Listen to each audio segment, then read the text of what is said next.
அதுவுமாக இறைவா, மக்கள் தங்கள் பாதுகாவலியான பரலோக அன்னையின் பெருவிழாவை கொண்டாட தயார் செய்திருக்கும் இக்கொடியை ஆசீர்வதித்து புனிதப்படுத்தி அருளும். இக்கொடி இப்போது உயர ஏற்றப்பட இருப்பது போல உம்மை மன்றாடுகிறோம்.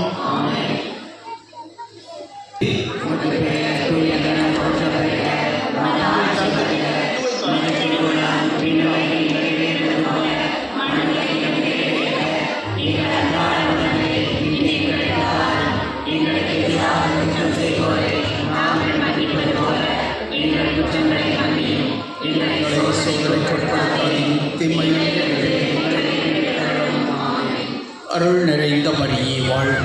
ஆண்டவர் உம்முடனே பெண்களுள் ஆசி பெற்றவரே, உம்முடைய திருவயிற்றின் கனியாகிய இயேசுவும் ஆசி பெற்றவரே. புனித மரியே, இறைவனின் தாயே, ஆவியானவர் எங்களுக்காக இப்பொழுதும் எங்கள் இறப்பின் வேளையிலும் வேண்டிக் கொள்ளும். ஆமென். தந்தைக்கும் மகனுக்கும் தூய ஆவியாருக்கும் ஆட்சி உண்டாவதாக.